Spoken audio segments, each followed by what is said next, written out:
অমৃত কথা বাংলা চ্যানেলের নতুন পর্বে আপনাদের সকলকে স্বাগত। বন্ধুরা, আপনারা সকলে কেমন আছেন? আশা করি আপনারা সকলে সুস্থ আছেন, ভালো আছেন। ষষ্ঠী দেবীর অশেষ কৃপা পেতে কমেন্ট বক্সে লিখুন জয় মা ষষ্ঠী দেবীর জয়। এই পর্বের বিষয় হল 1431 বঙ্গাব্দে 2024 জ্যৈষ্ঠ মাসের শুক্ল পক্ষের ষষ্ঠী। ষষ্ঠী বা জামাই ষষ্ঠী ব্রত পালনের নিয়ম, ব্রতের উপকরণ, পুজোর নিয়ম এবং সম্পূর্ণ ব্রত কথা। ষষ্ঠী বা অরণ্য ষষ্ঠীর নিয়ম পালন করলে ব্রতী কী খেতে পারবে আর কি খেতে পারবেন না সবটাই জানবো এই ভিডিওতে যাওয়ার আগে আপনারা প্রত্যেকে আমার চ্যানেলে যারা নতুন আছে তারা অতি অবশ্যই আমার চ্যানেলটিকে সাবস্ক্রাইব করে বেল আইকনটি ক্লিক করে দেবেন এবং প্রত্যেকে একটি করে লাইক করে দেবেন এবং প্রত্যেকে শেয়ার করে দেবেন। জামাই ষষ্ঠী বা অরণ্য ষষ্ঠী প্রতি বছর জ্যৈষ্ঠ মাসের শুক্ল পক্ষের তিথিতেও এই ব্রত পালন করা হয়। সব মায়েরা এই ব্রত পালন করে থাকেন। ষষ্ঠী বা অরণ্য ষষ্ঠীর উপকরণ।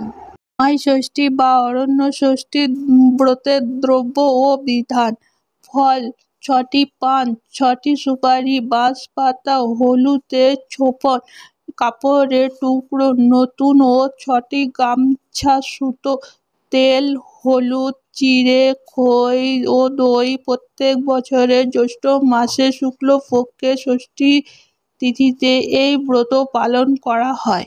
ষষ্ঠী বা জামাই ষষ্ঠীর নিয়ম: পুঁটুলি দিয়ে একটা কালো বেড়াল এঁকে একটা পুঁটুলি কক্ষণ গড়ার নিয়ম। ফল মূলের বোটা সাজাতে হবে। তারপর 6টা পান ও 6টা সুপারি, হলুদে ছোপানো কাপড়ের টুকরো, বাঁশ পাতা ছড়িয়ে 6টি গামছা, সুতো পাকিয়ে ও হলুদ মাখিয়ে তার সঙ্গে বেঁধে দিতে হবে। সুতোকে 60 সুতো বলা হয়। চিড়ে, খই, দই, তেল ও হলুদ দিয়ে মা ষষ্ঠীর পুজো করার নিয়ম। পুজোর শেষে ছেলে মেয়েদের কপালে হলুদ ভুঁইয়ের এই 60 গুঁটোটি তাদের ডান হাতে বেঁধে দিতে হয়। পুজোর শেষে ব্রত কথা শুনে ব্রতীর ফল খেয়ে থাকতে হবে। 1431 বঙ্গাব্দে 2024 সালের জ্যৈষ্ঠ মাসের শুক্ল পক্ষের ষষ্ঠী অরণ্য ষষ্ঠী বা জামাই ষষ্ঠী পূর্ণাঙ্গ সময়সূচি: জুন 2024, 29শে জ্যৈষ্ঠ 1431 বুধবার জামাই ষষ্ঠী। ষষ্ঠী তিথি শুরু হবে 11ই জুন 2024, 28শে বৈশাখ 1431 মঙ্গলবার সন্ধ্যা 6টায়। তিথিটি সমাপ্ত হবে 11ই জুন 2024, 29শে জ্যৈষ্ঠ 1431 বুধবার সন্ধ্যা 7টা 26 মিনিটে। ষষ্ঠী বা অরণ্য ষষ্ঠী ব্রত পালন করেন মায়েরা সন্তানের দীর্ঘ আয়ু, সন্তানের রোগ শক্তিহীন জীবন এবং সন্তানের মঙ্গলের জন্য। জামাই ষষ্ঠী ব্রত পালন করলে কি খাবেন আর কি খাবেন না? মায়েরা ভাত রুটি কিছু খেতে পারবেন না। জামাই ষষ্ঠী ব্রত পালনে লুচি ও নিরামিষ তরকারি খেতে পারবেন। এছাড়াও ফল, দই, মিষ্টি, সাবুদানা, সুজি, সমস্ত প্রকারের ডাল খেতে পারবেন। মুসুরির ডাল বাদ দিয়ে বাকি সব ডাল খেতে পারবেন। সমস্ত প্রকারের সবজি, চিড়ে, খই, মুরগি খেতে পারবেন। জামাই ষষ্ঠী ব্রত পালন করলে একবেলা আহার করতে পারবেন। রাতেরবেলা ফল মিষ্টি খেয়ে থাকতে হবে ব্রতীকে। ষষ্ঠী বা জামাই ষষ্ঠী ব্রত কথা: এক ব্রাহ্মণীর 3 ছেলে আর 3 বউ ছিল। এই 3 বউয়ের ভেতরে ছোট বউয়ের খাবার জিনিসের ওপরে খুবই লোভ ছিল। খাবার জিনিস সে নিজে চুপ করে খেয়ে নিত আর সমস্ত দোষ চাপিয়ে দিত বাড়ির পোষা একটা কালো বেড়ালের ওপরে। বেড়ালটা ছিল মা ষষ্ঠীর বাহন। সে রোজ গিয়ে মা ষষ্ঠীকে এই চুপ করে খাওয়ার সব কথা বলে দিত। ছোট বউ নিজের দোষ কখনোই স্বীকার করত না। এমন করে জ্যৈষ্ঠ মাসের শুক্ল পক্ষে ষষ্ঠী তিথিতে অরণ্য ষষ্ঠীর ব্রত দিন এসে পড়ল। ব্রাহ্মণী ব্রত করবেন, বাড়িতে হবে আনন্দ উৎসব। ব্রাহ্মণী স্নান করতে চলে গেলেন। এদিকে সব ভালো ভালো খাবার দেখে ছোট বউ আর লোভ সামলাতে পারলেন না। মিষ্টি, ক্ষীর, পায়েস, দই যা পারলে তাড়াতাড়ি খেয়ে নিলেন, আর একটু দই নিয়ে বেড়ালটার মুখে মাখিয়ে দিলেন। এদিকে ব্রাহ্মণী স্নান করে এসে দেখলেন যে খাবারগুলো সব কে যেন খাবলে খেয়ে গেছে। ব্রাহ্মণী ছোট বউকে তখন জিজ্ঞাসা করলো, ও বৌমা, পুজোর মিষ্টিগুলো কে এইরকম করে খাবলে খেয়ে গেল? ছোট বউ বললেন, কি জানি মা, একটু অন্যমনস্ক হয়েছিলুম, সে সময় আমার চোখে ধুলো দিয়ে বেড়ালটা সব খেয়ে নিয়েছে। ওই দেখুন না, ওর মুখে সব লেগে রয়েছে। এই বলে ছোট বউ বেড়ালটাকে বেশ 2-4 ঘা দিয়ে দিল। ব্রাহ্মণী আবার সব নতুন করে জোগাড় করে পুজোর ব্যবস্থা করল। এদিকে বেড়ালটা কাঁদতে কাঁদতে বনে চলে গেল এবং সেখানে দেবী অরণ্য ষষ্ঠী রয়েছে, তার কাছে গিয়ে সব কথা বলে দিল। শুনে ষষ্ঠী দেবী বললেন, আমি সব জানি, তুই কাঁদিস নি, আমি শিগগিরই ছোট বউকে এর প্রতিফল দেব।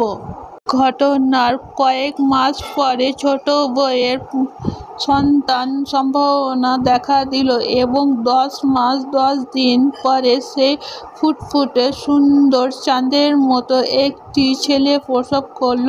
ব্রাহ্মণী নাতির মুখ দেখে খুব খুশি হলো এবং গরিবদের ডেকে দান ধ্যান করতে লাগলো। এদিকে ছোট বউ তার ছেলেকে কোলের কাছে নিয়ে রাতের নিশ্চিন্ত হয়ে শুয়ে গেল। কিন্তু হায়, সকালবেলায় ঘুম ভাঙতেই দেখল ছেলে তার কাছে নেই। শাশুড়ি ও বৌমার খুব ভাবনা হলো। তারা বেশ কয়েকজন লোককে দিয়ে চারিদিকে খোঁজাখুঁজি করতে লাগলো, কিন্তু ছেলেকে কোথাও পাওয়া গেল না। বউয়ের পরপর 7টি ছেলে আর একটি মেয়ে হলো, কিন্তু সব কটি হারিয়ে গেল। রাত্রিতে ছোট বউয়ের ছেলে নিয়ে শুতো, আর সকাল হলেই ছেলেরা পাওয়া যেত না। পাড়ার সকলে বলতে লাগলো যে ছোট বউ মানুষ নয়, নিশ্চয়ই রাক্ষসী, ছেলেগুলোকে সে নিশ্চয়ই খেয়ে ফেলে। এই সব বউকে কিছুতেই বাড়িতে রাখা উচিত নয়, ওকে এখনই বাড়ি থেকে তাড়িয়ে দেওয়া উচিত। আমায় 7টি ছেলে আর একটি মেয়ে দিয়ে সব কেড়ে নিলে কেন মা?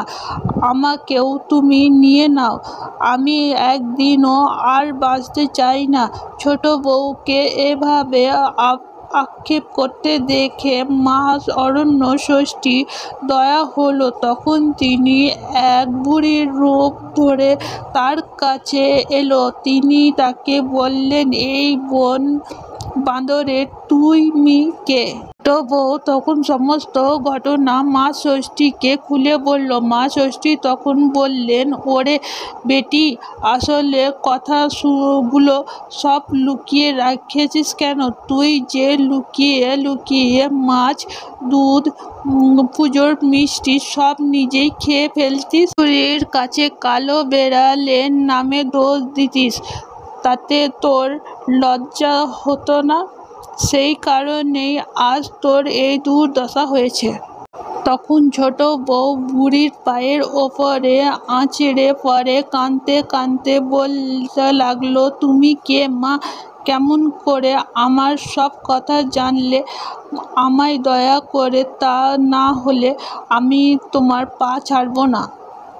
ছোট বউয়ের কাতরতা দেখে বললেন, আচ্ছা, আমি মা ষষ্ঠী, পৃথিবীর লোক যা করে আমি সব জানতে পারি। ছোট বউ তখন আবার কাঁদতে কাঁদতে বলতে লাগলো, মা আমি খুবই অন্যায় করেছি, আমার পাপের শেষ নেই। আজ যখন দয়া করে আমায় দেখা দিয়েছ, তখন তুমি আমার রক্ষে করো। মা, তুমি যা বলবে আমি তাই করব। তখন বললেন, দেখো পথের ধারে ওখানে একটা মরা বেড়াল পচে পড়ে রয়েছে। যদি এক হাঁড়ি দই ওই বেড়ালটার গায়ে ঢেলে দিতে পারো আর সেই দই জিভ দিয়ে চেটে ফের হাঁড়িতে পারো, তবে তোর সব ছেলে মেয়ে আবার ফিরে পাবি। শুনে ছোট বউ একটু দেরি না করলো না, এক হাঁড়ি দই এনে সেই পচা গায়ে ঢেলে দিল এবং সব জিভ দিয়ে চেটে সমস্ত দই আবার হাঁড়িতে তুলে নিয়ে মা ষষ্ঠীকে দেখালো। মা ষষ্ঠী ছোট বউয়ের ছেলে মেয়েদের নিয়ে আগে থেকেই দাঁড়িয়েছিল। ছেলে মেয়েদের ছোট বউকে দিয়ে বললেন, এই নাও তোমার ছেলে মেয়ে, এই অমৃত দই দিয়ে সকলের কপালে ফোঁটা দাও আর এদের নিয়ে আনন্দে সুখে ঘর কন্যা করো।